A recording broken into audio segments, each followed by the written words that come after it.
ये होगा, यानी कि हम पूर्व निर्धारित कोई बात कर दे रहे हैं, इसका मतलब कि वो पहले से विद्यमान हो गया। अगर बीच में कारण आ गया तो उसमें चेंज भी हो सकता है।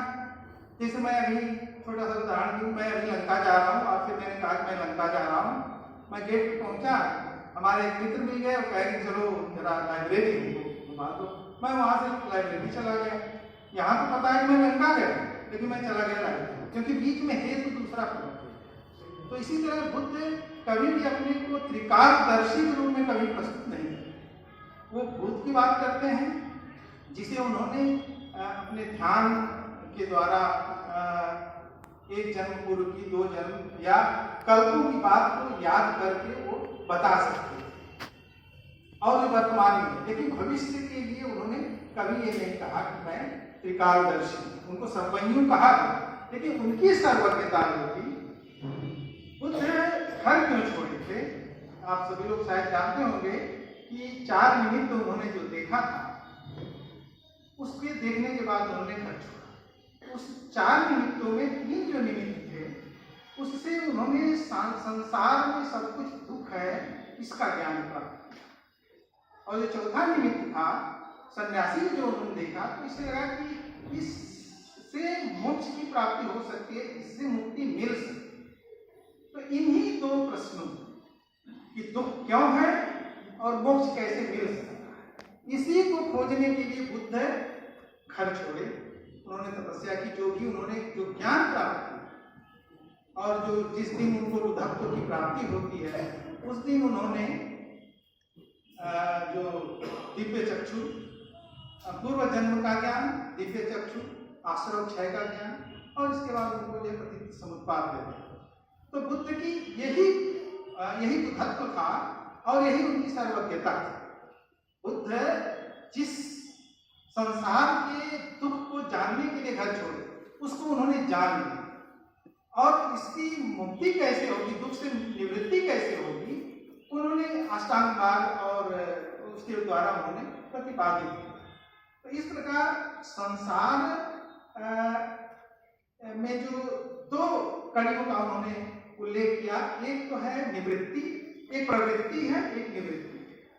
प्रवृत्ति दुख मिल रहा है, क्यों मिल रहा है, इसके लिए उन्होंने तृष्णा की खोज की कि तृष्णा के कारण ही सब दुख मिल रहा है। तो ये एक लिंक हो गया, एक श्रृंखला हुई कि अगर तृष्णा है तो दुख मिलेगा, जन्म होगा। और जो दूसरी श्रृंखला थी कि अगर हमें निर्वाण प्राप्त करना है तो अष्टांग मार्ग का पालन करते हुए हम अष्टांग निर्वाण को प्राप्त कर सकते हैं। तो ये निवृत्ति मार्ग है, निवृत्ति की ओर ले जाने वाला है। ये दूसरी श्रृंखला हुई निवृत्ति की। तो ये उनकी हम कह सकते हैं कि सर्वज्ञता थी। उसी को उन्होंने कभी भी उन्होंने, हमें पारिस्थितिक में ऐसा नहीं मिलता कि बुद्ध कभी सर्वज्ञ होने का दम धरते थे। उस समय बुद्ध जब थे, उनके समय जो 6 तीर्थंकरों की बात आती है, उसमें निगंठनाथ पुत्र के बारे में कुछ सूत्रों में उल्लेख आता है कि नाम तो नहीं आया है, एक आध जगह नाम भी आया है कि कुछ लोग ऐसा दावा करते हैं, सर्वदर्शी और इत्यादि इत्यादि जो भी सर्वज्ञता का दावा करते हैं, लेकिन मेरे प्रश्न पूछने पर उन्होंने इसका उत्तर नहीं दिया। इस तरह का अर्थ है। तो बुद्ध कहते हैं कि वो जो सर्वज्ञता उनकी है उन अर्थों में नहीं है, वो पूर्व निवास, दिव्य चक्षु और आश्रव क्षय, इन्हीं 3 पे मुख्य रूप से उनकी सर्वज्ञता निर्धारित है। तेविच गोत्र सूत्र एक है मध्यम निकाय में, उसमें निगंठनाथ का नाम आया है, जिसमें उनको सर्वज्ञ, सर्वदर्शी, निखिल ज्ञान दर्शक होने को बताया। चाइनीज परंपरा में जो सर्वास्तिवाद का आगम ग्रंथ है, उनमें जो बुद्ध के समकालीन जो 6 तीर्थंकर थे, सबको सर्वज्ञ कहा गया। क्योंकि पाली परंपरा में निगंठनाथ पुत्र के अलावा और किसी को सर्वज्ञ के रूप में हम प्राप्त नहीं करेंगे।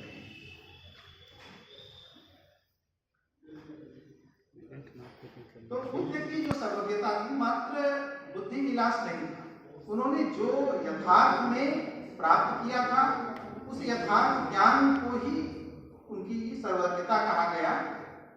उन्होंने कोई कल्पना के द्वारा कि भविष्य में ये होगा, उसका कभी भी उन्होंने उल्लेख नहीं किया है। तो इस प्रकार से कल्पना रहित उन्होंने जो धर्म है उनके स्वभाव को जो बताया कि दुख है, अनित्य है, अनात्म, ईश्वर की सत्ता को तो मानते ही नहीं थे। तो इस प्रकार से धर्मों के स्वभाव को ही जानना, पूर्ण रूप से जाना, यथार्थ रूप में जानना, कल्पित रूप में नहीं जानना, यथार्थ रूप में जानना ही सर्वज्ञता है। मैं समाप्त करना चाहता हूँ, समय ज़्यादा हो जाए।